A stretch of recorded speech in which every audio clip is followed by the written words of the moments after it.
All right, everyone. I think it's time to get started with our inaugural episode of College Essays and Applications, this new channel, which will be every Thursday at 5:10. Tonight, you've got my colleague Katie Dunn, and of course, me, Jeff, who's talking to you right now. And we'll dive right into the topic after we introduce ourselves a little bit more. Go ahead, Katie. Hi, as Jeff said, I'm Katie Dunn. If I haven't had a chance to meet some of you, I'm an educational counselor here at PrepMatters and a former English teacher, so I especially love when we get to talk about essays. I'm a former English teacher too, so we both are kin in the subject, and we're going to talk not just about the genre of college essay writing, a specific genre, but some of the actions you can take to position yourself well for this process. And between Katie and myself, we're going to use the word process probably quite a bit because it is a process. This is not the kind of essay that, I don't know, maybe some of you have had this experience. And again, we're former English teachers. You get an assignment, you got a couple weeks to do it. Maybe you do it a few days before it's due, you turn it in, you get your grade, and then you set it aside and never look at it again. This will be a more substantive and perhaps authentic experience in terms of the writing process. And we're going to take you through some suggestions today so you can get started in at least the thinking about how you're going to approach this. And if you've been to our webinars before, or if you've been to our other channel, which is on Wednesdays at 5:10, and that's just on college admissions in general, different topics that pertain to college admissions, then you know what we're about to do. We're going to dive into one of my favorite tables, and you might think to yourself, oh my gosh, is he really going to talk about it again? And you'd be wrong, I'm not, because Katie's going to take it from here and guide us through this table that's brought to us by NACA Hack. So NACA Hack is the National Association of College Admissions Counseling, and it's an organization of which most colleges in the country and many, many, many college counselors are all members.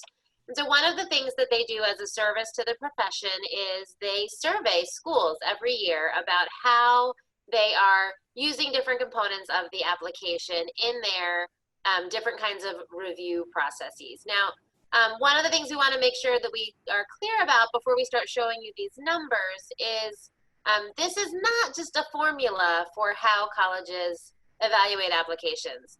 Sadly, there's not a formula. We would love it. All of us would love it if there was some straightforward mathematical system, but that's not really how it's done. And frankly, we wouldn't love it, even though it might make us feel better, because colleges spend a good deal of their energy trying to make sure that they give every opportunity to understand the real student behind that application. So this chart is published every year with data from the previous year, and it takes these about top 400 colleges and surveys how they are ranking each of these different components of your application in the process. So you can see there we've highlighted where the essay is placed in the table. A little over 50%, about more than half of the schools in the country place moderate to considerable importance on application essays. And this is one of the numbers actually that we have seen come up in the past couple of years. Colleges are, I think, quite genuinely trying to spend some time to understand the authentic student that they're inviting to campus, so that they build their class together to see who these kids are, who you are.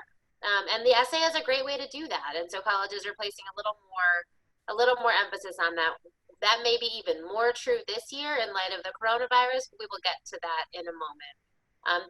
But if we want to flip to the next slide, it is also important to remember that still the top three things, as Jeff says, the things that reign on high are your grades and your test scores and your transcript rigor, how often you opted to take the harder class when you were offered. So those are still the most important pieces, but you'll notice right underneath those top academic pieces is where we find the writing sample in this ranking. So this is the next sort of significant component. And one of the things that I like to think about with my students is, particularly by the time you get to junior year, even though I'm certain you are all still working super, super hard, even from your couch in the middle of the afternoon, There's some degree to which the test scores and the grades are slightly out of your control. There's some element to which the numbers kind of are the numbers.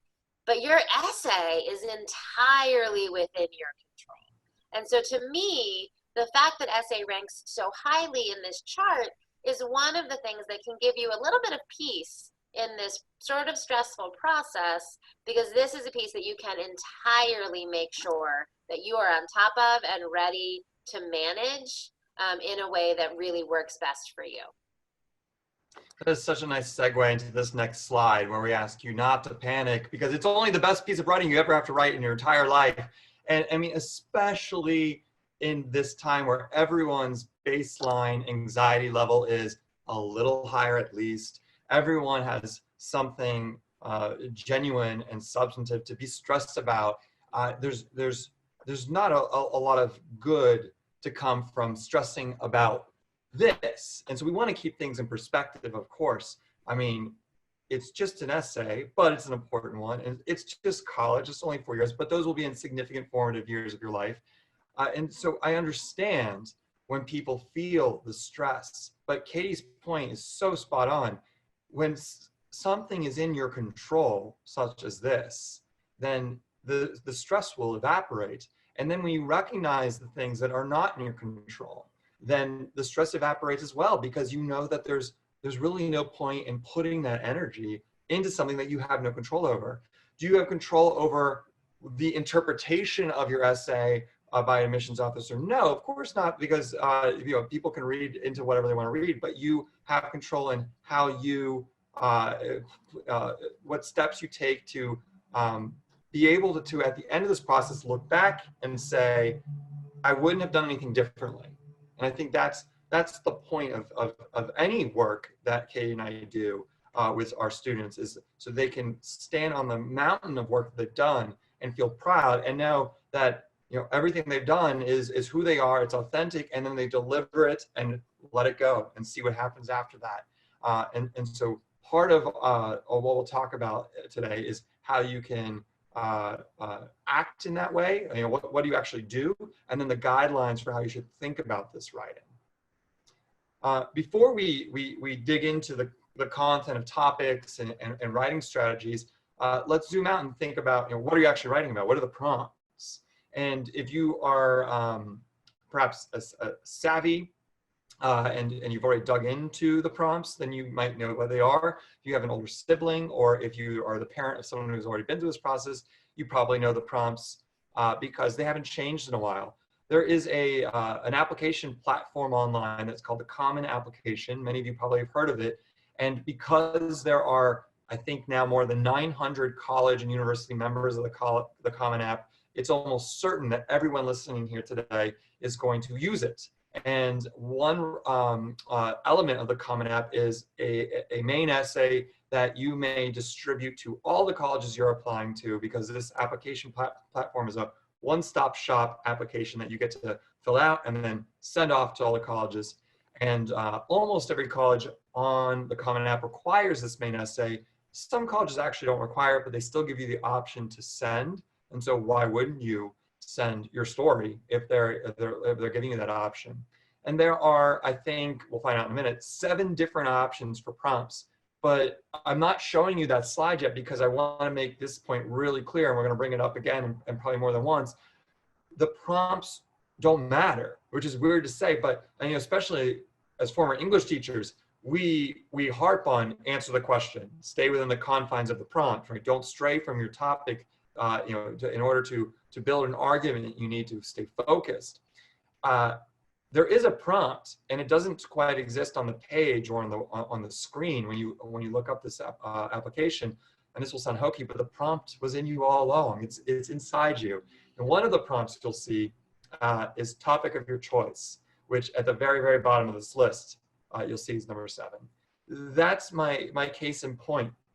Right, you're allowed to write about anything you want. So these prompts are literally here to prompt you. They are not questions that have to be answered. There is no prompt that's better than another. The actual prompt is, if there's anything that you want a college to know about you that will help them understand who you are better, understand your experience better, and see why you would add value to their campus, well, then write about that thing. And so we're going to give you the guidelines on how to select that prompt today. You might not walk away with away from this episode today with your topic, but you will have hopefully a way to think about this over time, so that inevitably you do find that topic, that message that you want to send to colleges. And if you are, perhaps, if you're a rising senior, if you're a current junior, I should say, and soon to be rising senior, then this is the right time to start thinking about this process. And we're going to give you more of a sense of timeline in a little bit.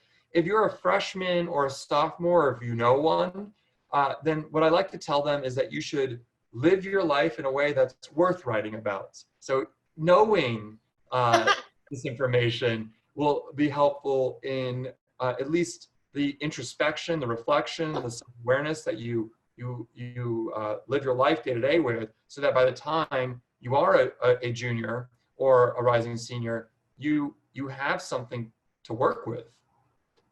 Katie, do you want to work through these prompts, or do you want me to? So I'll touch on them a little bit. They are, as Jeff said, they are really designed to prompt you. The Common App knows that if they say to us, well, hey, just tell us about yourself, that's actually kind of a hard thing to do.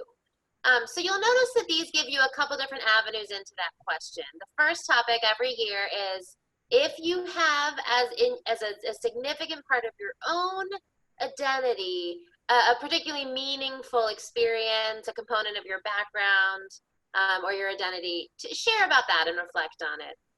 And then several really touch on ways that you have maybe stumbled and grown throughout your time. So the second topic talks about a time when you might have failed or appreciated a setback. Another time talks about when you have solved a problem, when you have challenged a belief. All of these are ways that they are giving you an opportunity to show how you have grown, and therefore how ready you are to bring all of that reflection and maturity.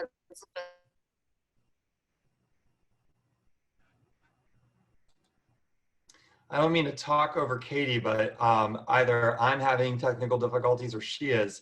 So I'm going to carry on in case it is she who is having the technical difficulties. And if it is me, then I'm just talking to no one. But absolutely, she was hitting on a point that I think is really important, is that you are showing students or colleges rather that you are in an upward trajectory, that you are bringing with you a sense of maturity and independence, the kind of mindset that you need to do well in college. One prompt that I like to hover on a little bit is prompt number 4. Prompt number 4 currently is stated as, and these are just phrases from the actual prompts. If you want the full language, you can actually just go to the Common App website and find it. And side note, apologies for number 6, the typos here. Of course, you need to check your work when you work on essays, and I apologize for that. But number 4 is, describe a problem that you would like to solve, real or hypothetical, small or big, or a problem that you have solved. That prompt is relatively new. It came out maybe 4 or 5 years ago now. And before that prompt was here, it was originally something along the lines of, describe a place where you're perfectly content. And every year, still today, the Common App surveys teachers and counselors and students in college admissions offices about these prompts.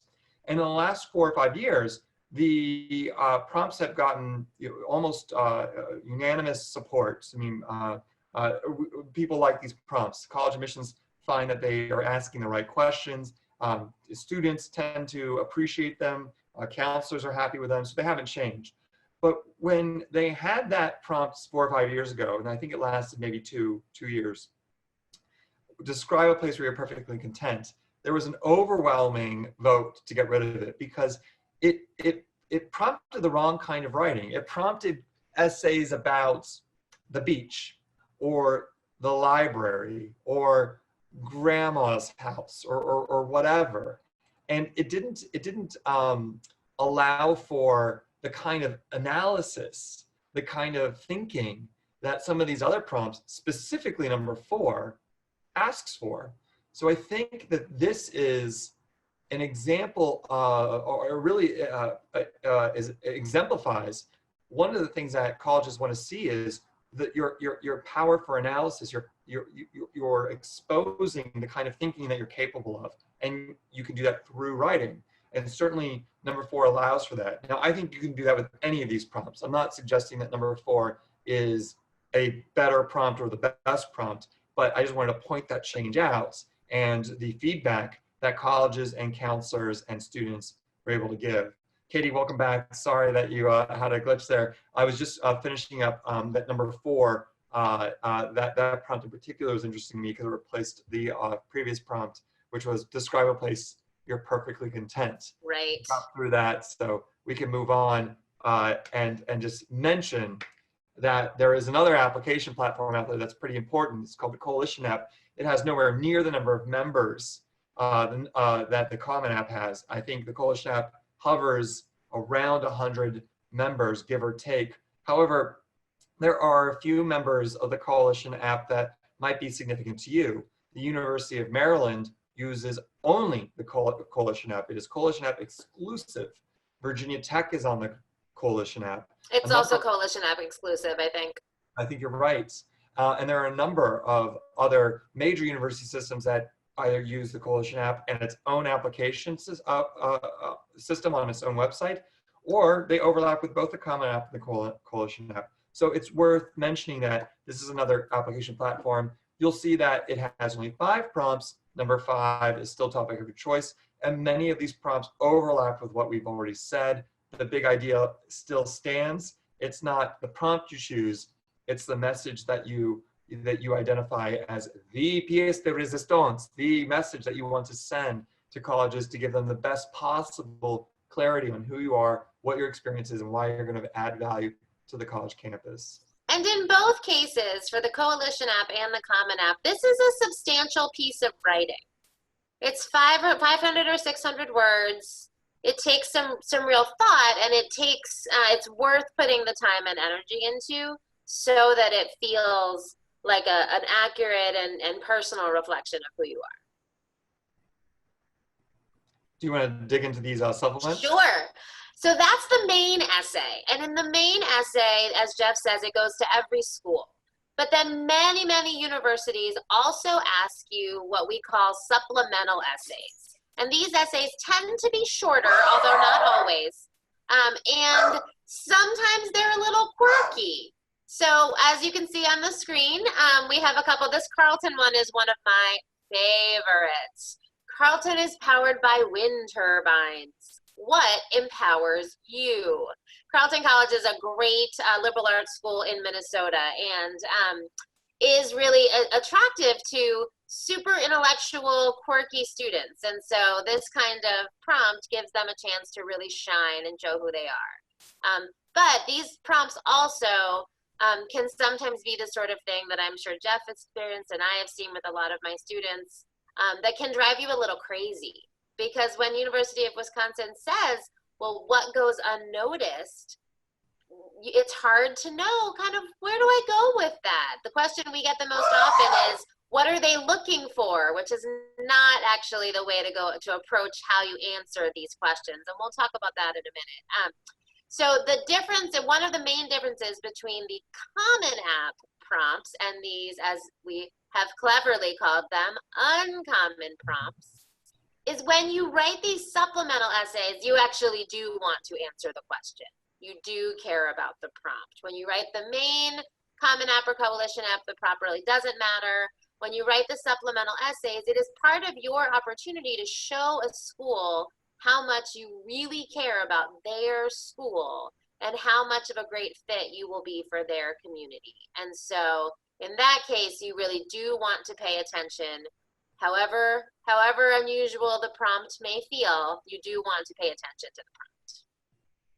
And I think this is a good point in the episode to point out that there are some common, uncommon prompts. There are some common supplements that many schools ask. I mean, some schools are quirky and creative with their supplements, as you see on the screen here. But generally, you can feel pretty confident that at some point you're going to have to write about a specific extracurricular and why it was meaningful to you as a supplement to the main essay.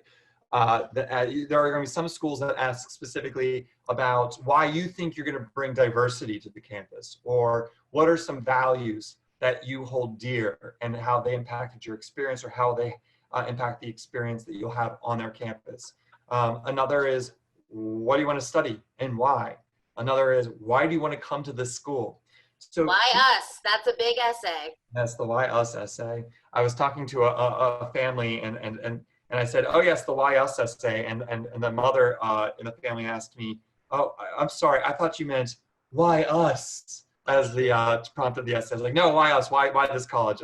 And I love that because it can feel like that sometimes. But because those supplemental essay prompts are not officially revealed until August, usually. I mean, and the timeline might be different due to the pandemic, but for now we can assume it's still the case. And even though you won't know exactly the supplemental prompts, you know the main prompts. We just show them to you. Those are your main prompts. They probably will be for the next 10 years. The supplemental prompts, you don't know exactly what they're going to say. I've just given you 4 or 5 topics that are almost certainly going to come down the pike for you. So if you are here and you're in the class of 2021, you are a junior, and maybe you have a little extra time on your hands, this would be the right time to start thinking about these questions in a general sense. What is an extracurricular that has a lot of meaning for you, and why is there meaning for you in that extracurricular? What are your values and how do they impact your experience, and how might they impact your experience in college? You know, what do you want to study?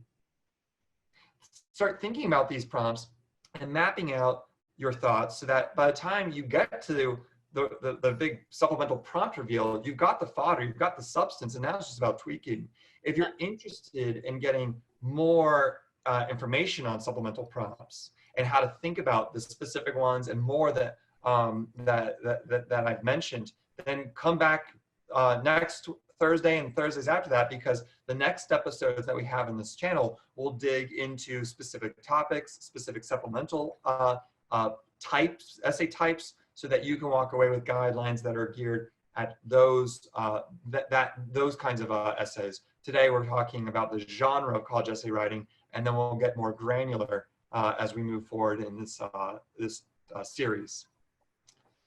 So let's zoom out a little bit and think about, wait a minute, it's not just about the essay, but no matter what kind of writer you are, no matter what genre of writing, you should always think about your audience. And it's clear that the audience here is not your parents or your English teacher or even your college counselor, it's the admissions office.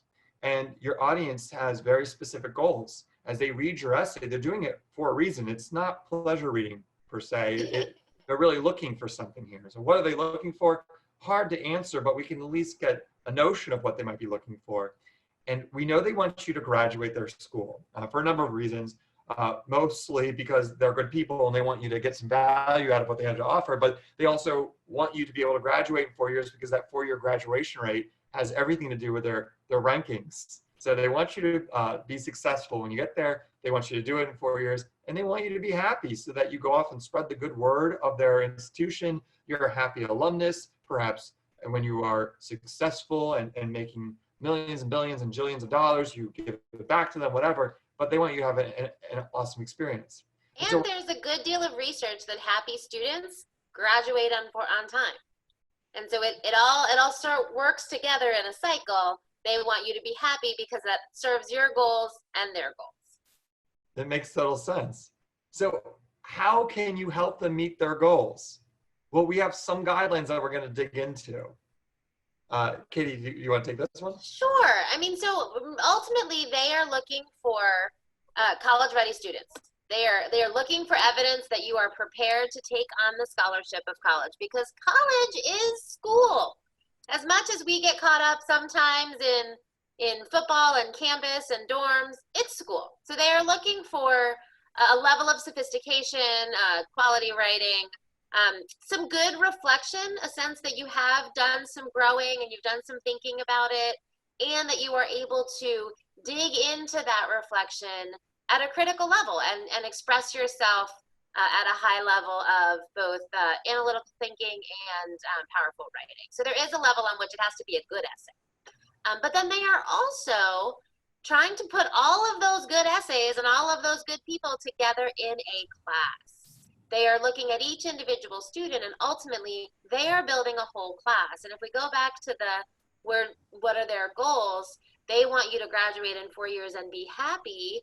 That comes from crafting a smart class where students have a wide variety of interests that will fit together, where they can see how you build relationships, how you reach out with others, and who you are. So they are, as much as it feels a little bit cliche when a college admissions officer says, we just want to get to know you, I think it is the absolute truth. They are truly reading those essays. They have 30 pages or so of information about you to make these very big decisions. And they take that responsibility quite seriously.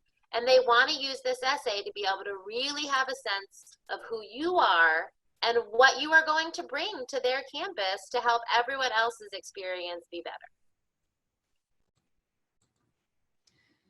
So let's dig into some action items. What can you actually, how do we do that? Right, yeah. You've got a good mindset. You have some guidelines on how to think about this, but what are the next steps? We just covered audience, but I also want to just add that your audience, the admissions officer that's reading your essay, statistically speaking, probably does not look like what you see on the slide here. They tend to be young. I mean, admissions officers could be closer to age to you students than to me. Frankly, they're unglamorous, low-paying jobs with lots of travel. Not always, but sometimes. And so just be mindful that that could be your audience. Often your essay will be read by the admissions rep who visits your high school in the fall. So you might even have an actual clear visual representation and personal relationship with the person who's going to read your essay. Yeah, that's right. I mean, you can Google University of such and such admission staff and look up the regional rep for your area and be pretty certain that that is the first pair of eyes on your application and on your essay. So I'm not suggesting that you Google their name and then Facebook them and see what their favorite ice cream flavor is and send it off to them, but you can get a sense of who they are, and it doesn't hurt. And in fact, we often recommend striking up a correspondence when you have questions and substantive updates, and you can make a connection in that way. It makes sense at some schools, not all schools, but generally speaking, we've talked about the audience's goal, and I just wanted to make a note about the impression that you might have in your head when you think of that audience. Let's spend a little time on this slide because I think this is probably the most important slide of all of the action items today. You're already planning ahead because you're here. You're here. Good for you. Congratulations. And even if you're a junior, you're still planning ahead because the first step is getting your thinking organized about this process. And I've mentioned if you want to move forward with this planning, a great thing to do is to join us again Thursday, 5:10 for the next steps. But I want to revisit what I said about supplemental essays and give you another reason why it might make sense to start there. If you start mapping out the topics of likely supplemental essay topics, what do you want to study? Why do you want to go to this school? What about an extracurricular is important to you? What are your values? What kind of diversity are you going to bring? These standard topics, we'll talk about this a little bit. Maybe how did you manage yourself through the pandemic? That might be another standard topic we'll see. Once you map out those likely supplemental essays, you have now identified the approaches, the messages that will be used up in these extra essays. And that leaves the remainder for you to play around with the main essay. It is natural to think that you want to start by diving into the main essay and then dealing with the supplements in August or the fall when they come out. That makes sense on a surface level, but what can happen is a student might write a beautiful main essay that's supposed to go to every college on the Common Application or Coalition app about why they want to study pre-medicine. They've grown up from in a family of doctors. They've volunteered at hospitals. They even observed a surgery, and perhaps they had a medical issue themselves that inspired them to join the medical field. Maybe there was something during the pandemic that inspired them to get involved in medicine. And they write this beautiful essay, and then they run into 2, 3, 8 essay or colleges that ask the supplemental essay, what do you want to study and why? Oh, well, I already told you back there in my main essay, what do I do? Oh my, now I don't know what to say for this essay. And sometimes it's an easy flip. If you run into that problem, you can say, well, okay, I'll just use that for my supplemental essay and come up with something new for my main essay. But if I run into that, I don't want to run into that in August or the fall of my or October. Yeah, I want to know that now. And some of these supplemental essays are 200 word max, maybe 300 word max, and you've written a beautiful 647 word essay, and that can be tough. So start now. My suggestion is start, like, if you're a junior, literally right now. You take this spring and do the work to map out some of these supplemental topics, which you could do with us independently, with one of our essay specialists, with a trusted mentor, or just tuning into our episodes.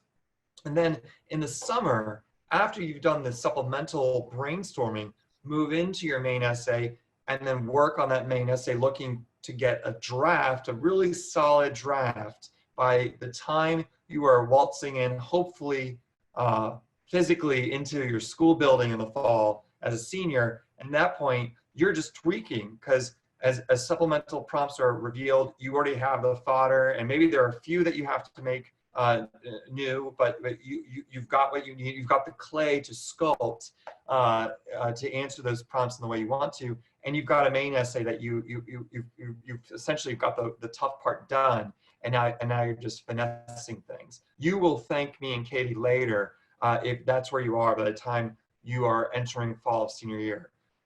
What I don't want you to do is think, reflect, and then start the actual work, which and by that I mean the outlining, the drafting, the working with the language, not starting that until the fall. That will be stressful, because none of us knows what the fall is going to look like. Well, and even if it was a typical year, fall of senior year is the hardest part of high school. I know we all think it's junior year, but I've been doing this a very long time.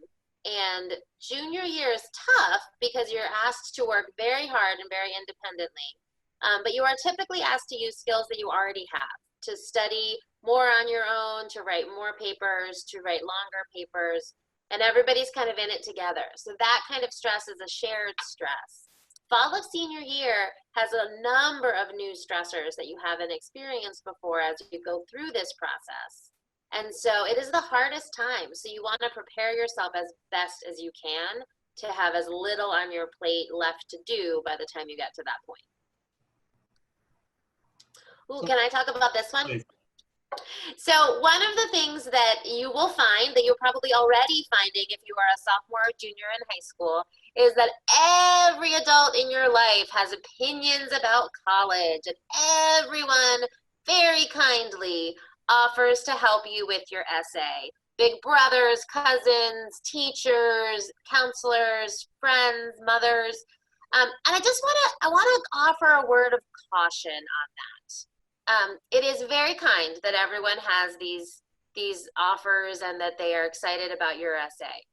But there's a human nature quality that you need to consider before you start showing people the essay that you're working on. And that quality is that every time anyone looks at your essay, they are going to feel most valuable if they can offer you a critique. I actually just sent Jeff something the other day. Jeff and I are great colleagues. We've been both working together a long time. I'm very professional. I was a teacher. And every time I send him something, he finds a correction for me to fix. Because it's a human nature to find. It's just a suggestion. Just suggestions. So it is it is an important part of your process to have some editors, to have folks look at your essay, just like it's important for me to have Jeff look at what I write. But you don't want 10, because 10 different people giving you their opinion about your work, by the time you get through a couple of those changes, that's no longer your essay. And you definitely lost confidence in what you were saying. And the most important thing, and we have this in a couple of slides further on, the most important thing is to make sure that this essay is in your voice. Because again, you're using it to introduce yourself to the admissions officer, not your English teacher, not your mom, not your cousin, yourself. So you need to make sure that you're careful. So our recommendation generally is that you want to think about 2 people. Maybe one person that's really close to you, maybe a parent, maybe a sibling, who when you get to the end of your essay, you let them take a look at it just to make sure that it still sounds like you, to make sure that this feels authentically like your voice and an introduction to who you are. And then you want someone who really doesn't know you, maybe from childhood, maybe your college counselor, maybe someone like me or Jeff, someone who's a little more objective, who can take a step back and look at the holistic picture of your application and where this essay fits in and what messages it's sending. Once you get to those two thoughts on your essay, that's really enough. You really don't want to expand beyond that. And so Katie mentioned this, but when it comes to voice, stay true to yourself, stay true to your voice. It's so important. I've read essays that have been over edited and they feel like they're dead. There's something about a scrappy, imperfect, but real, authentic, gritty essay that is just so more powerful than something that's been polished to the point that it's vanished. I mean, and admissions officers and admissions deans have said the exact same thing to me. And sometimes it's unfair because maybe there are students whose voice really do sound like 56-year-old lawyers. No offense to any 56-year-old lawyers out there, but they can tell. They can tell when it doesn't match or feel real. It feels overworked. Also, if you're looking at a slide or seeing the word voice and you're thinking like, what do they mean by that? Or yeah, I've heard my English teacher use this term, but I don't know what that means for me. You do have one, and we're not talking about your speaking voice, though it's related. Your writer's voice is the impression you make through your writing. It's how you sound. And if you're not sure what yours is, well, there are ways to figure that out. And one of the best ways, in my opinion, is to read, actually. Go read novels, newspaper articles, whatever, and you'll start seeing what real writers do. And you are allowed to do that too. The kinds of perhaps seemingly arbitrary rules in English class where you can't use the word I, or you can't use second person you, or you have to have a thesis, which is the last sentence of your first paragraph, and it's restated, all that stuff, you can let that go. You can have a one-word paragraph. You can use dialogue. You can have an intentional fragment sentence, or sentence fragment, I should say. You can do what real writers do. And so if that's exhilarating to know, then go do that. If that's either maybe intimidating or confusing, you might start by digging into some reading and seeing what the real authors do out there. If you learn nothing else from us tonight, learn that. Read, find your voice. That's the critical part of this. But there are also some other things you could learn. One of the things about this essay is that we've been doing it a long time. Colleges have been asking for essays for dozens and dozens of years, and most college admissions officers read hundreds of essays. And so there are some things that we've learned over the years that are not good choices, things that you want to avoid. And we will, again, as Jeff said, we'll dig into some of this a little more in our upcoming Thursday night seminars. But just to give you a big picture sense of some of the ways that you can start out strong by avoiding some of these pitfalls. And before we list them, I just want to say that there is an exception to everything we're about to say. Yep. So if you see something here and say, "Oh my goodness, that's exactly what I was going to do," it's possible that that is the right move for you. So I don't want anyone to freak out. But generally speaking, it's really hard. It's a tall order to have a compelling and memorable essay and do some of this at the same time. And some of this is about topic, and some of this is about just the way to approach, the way to approach this essay writing. For example, we've covered this one, obsessing over the 5 common app, or now 7 common app prompts. English teachers have trained you really well to pick the prompt and start with the prompt, but really let that go and start within and go from there. This is one of the pitfalls I see happen all the time. You want to be careful that your essay is about you. And that seems really obvious, but honestly it's not, because often we think of ourselves, particularly when we are doing some reflection on our development and what has been important to us over the years, we often think of ourselves in terms of other people, in terms of, say, my grandparent who had a really big influence on me, or my sibling or a friend. And so we often end up, in trying to explain what parts of me come from that person, we often end up spending 2 or 3 paragraphs telling everyone how great and inspiring my grandfather was. My grandfather was pretty inspiring, but he already went to college. And so it's not helpful to get to know me in my college essay. So you want to be careful that your essay really does focus on you. This can be even tricky when they ask about, some supplemental essays will specifically ask you to talk about someone who has had a great influence on you. But it's sneaky, because you still want to make sure that your essay is about you. This is one of my favorite nits to pick, because I see it so often. An essay that focuses on you when you were a child before the high school years. And I see a lot of that because we've all done really cute and memorable and funny things as children. And then when you float the idea by perhaps a relative or a parent, they encourage it because they love it. And especially parents, it reminds them of you before you were the angsty teenager you are today. And so, yes, please, it's a wonderful time in everyone's life. But colleges, to Katie's point earlier, they want to know enough information to admit who you are today. And so having an essay that focuses the bulk on when you were 7 isn't probably going to be useful to them.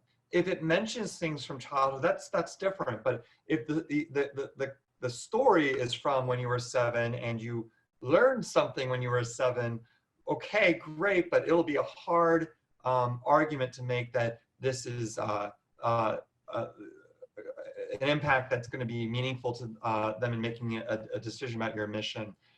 Even if it's true, even if something happened to you when you were 7 and you still remember it, it's the impression that we're talking about. And usually I start by talking about impression when I talk about essays. Your audience will read this once, maybe twice, very quickly, and then walk away with an impression. They don't read it like you or I would, or your college counselor, or your parents would, where they dig in, they look at every comma, and they really try to get the subtext and the word choice. I mean, word choice is important, but they walk away with an impression.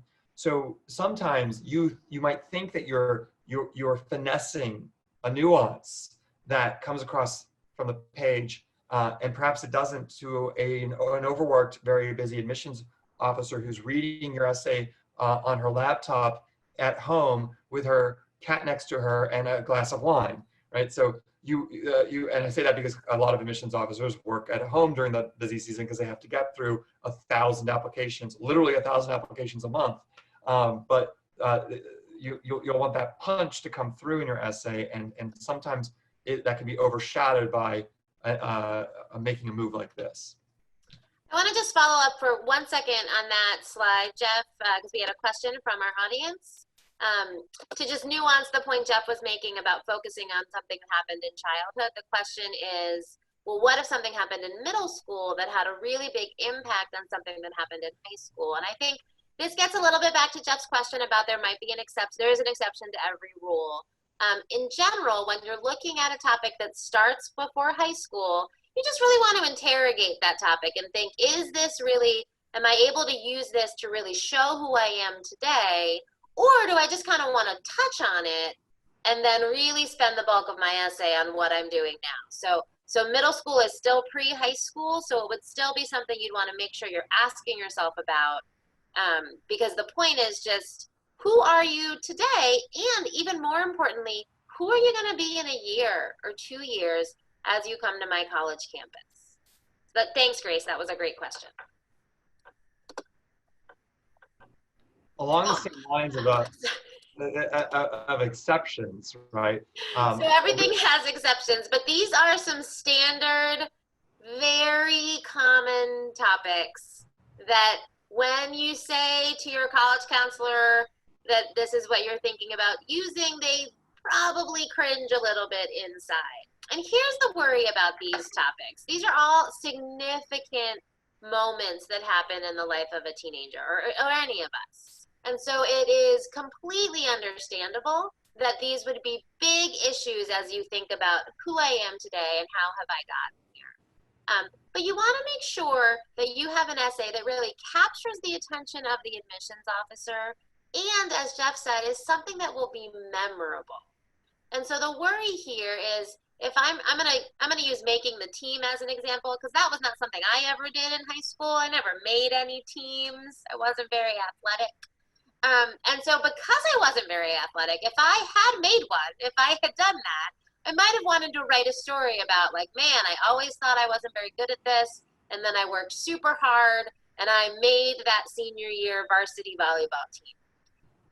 And that might be a really authentic vision of who I am. But the worry is when I'm reading it as an admissions officer, I'm going to start reading that and thinking, oh yeah, I know where this story's going. That's cool. Another kid who didn't think she could do it, and then she did it, and now she made the team. And so you just want to be really careful. In the end, you might find that your essay is in one of these topics, but aim for having something that is a little less overused, and that'll give you a better chance of being memorable in the process. Katie and I have been on, I don't know how many webinars with college admissions deans and members of the College Board and the ACT over the last few weeks because of all the different questions that have arisen due to the pandemic. And one topic that came up was, oh my goodness, how many essays are you going to get on the coronavirus, and how that student and her family managed the experience. And in some cases, admissions deans kind of bemoan the fact that they're probably going to have to read thousands of essays about the pandemic. We all might be obviously thinking about it and concerned right now about it, but perhaps a part of us is also kind of sick of talking about it and sick of hearing about it, even though every day brings new news and it's an important topic. By the time we're in the fall, I can't imagine the fatigue we might have on this subject. If you're younger than a junior, by then even more so. But that doesn't mean, and to the point we both made about exceptions, doesn't mean that you can't. There might be a reason that you have to.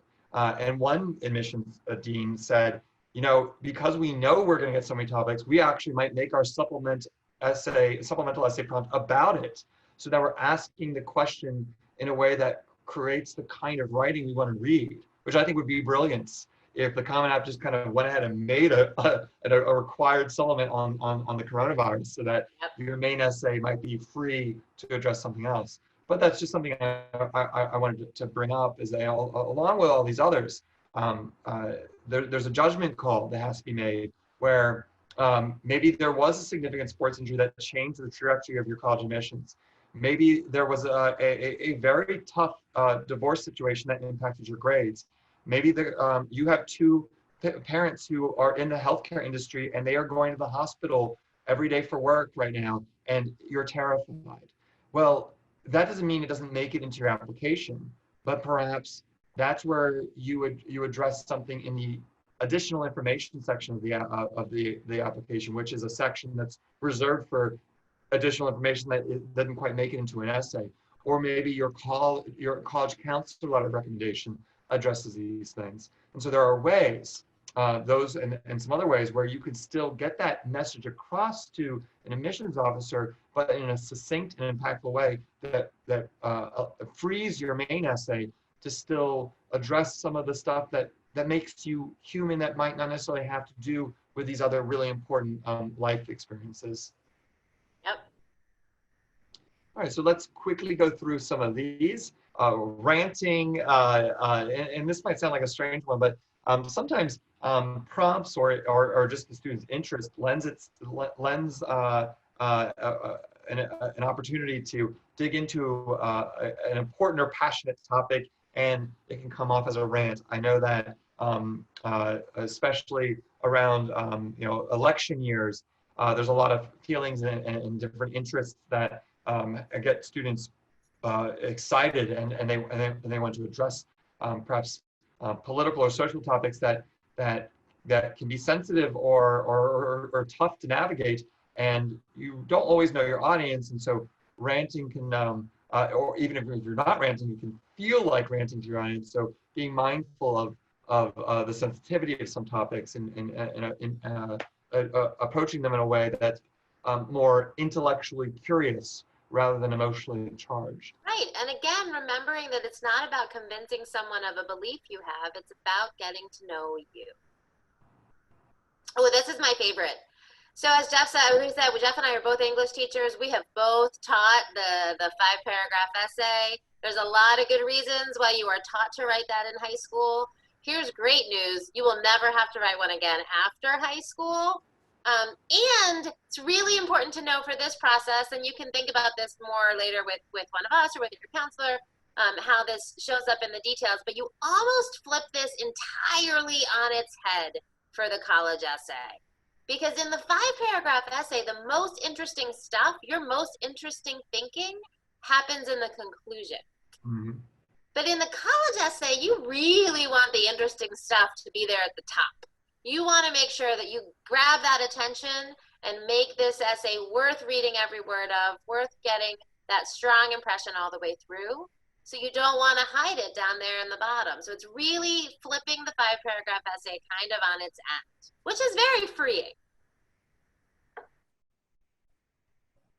And aligned with this is skipping the analysis, telling a story about your life, a story that was significant to you, but neglecting to do more than a couple sentences about why it was impactful, why you are different forever because of it, why it's going to impact the way that you contribute to the lives of other people when you are on a college campus. I think that the analysis of your story should be at least a third of the essay, if not at least half. It's the most significant part, for sure. And we've already mentioned why. It's because your audience wants to know your capacity for analysis and analytical thinking. We don't recommend that you read your friends' essays or that you let them read yours. We really don't. And Katie and I were talking about this earlier. We feel that you shouldn't even read other examples of college essays. And as English teachers, we are used to using model texts. If we want to teach persuasive writing or expository writing, we'll show our students an example of persuasive writing or expository writing so they can see the differences and understand what it means. But in this case, what I've seen over and over again, really without exception, and I've made some converts. I mean, I have colleagues who do this work too, and they say, oh yeah, I show model text. I let them see. Johns Hopkins will print out some examples that got into Johns Hopkins. I think Tufts does this. UVA does it. Yep, and they'll come back and say, you know what, I'm going to stop doing that, because the students, and sometimes the parents, but the students will then latch on to these models, these examples, and think they have to do it that way. They read a funny essay, I have to be funny. They read a heart-wrenching essay of tragedy, oh, well then I need to pick a tragic topic for my life. But if you are frankly not funny, or if you've got a pretty charmed life with not a lot of tragedy, maybe those aren't the right ways to go. But psychologically, I just see the students glom on, and they can't unwrench themselves from that obsession. The other And reason, again, remember, you are seeking a way to use your voice. So if you start reading your friends' essays and have them read yours, then it just dilutes your voice. yeah, it can be very distracting, especially the comparison part. When you read your friends' essays or they read yours, we're human. We automatically start comparing either above or below. We say, oh my gosh, this essay is so much better than mine. Oh, I'm never going to get into college. And then you're distracted by that needless worry. Or my essay is way better than this person's. And perhaps now you're over blowing the own quality of your essay and maybe not working with the blinders on, which would be a good thing in this case. So keep it to yourself. And lastly, we'll sum it up with that. The key word here is authenticity, right? When it comes to voice and topic and purpose and what your goal here is. If I get this question all the time, what stands out? Students and parents ask me, what's going to stand out? And it's as simple as this word, authenticity, is what stands out. It doesn't have to be emotion, a thrilling, action-packed motion picture kind of essay to stand out. The kind of essays that stand out to me are the ones that I actually relate to on a human level. The ones where I'm like, wow, that made me reveal something about myself to myself after reading this essay. I relate. And once you've read hundreds of them, you really can feel the difference. Yeah. So instead of looking for what I call gimmicks, that how do I be original? I got to start with a joke, or I have to do this, or I have to do that. Maybe save the bells and whistles for later, if at all, and start with what is the point? What is the purpose? What is your mission? What do you hope to accomplish through the writing? Start there, and then everything else will fall into place. But don't go backwards. If you found this useful today, we're glad. If you have questions about the classes, the episodes, other channels on PMTV, then you can email classes@prepmatters.com. You can also tweet at us or go to our Facebook page, PrepMatters. And if you tweet, please use the hashtag PMTV. And if you tweet at Jeff, those O's are all zeros. Thank you. Thank you for mentioning that, because that's true. You don't want to confuse me. Mine are just regular O's, but his are zeros. And please do tweet at us individually or email us directly if you'd like to get a little feedback from us. We're happy to answer your questions. So with that, we're going to end tonight's episode. We're happy you could join us. And thank you so much. Have a great night.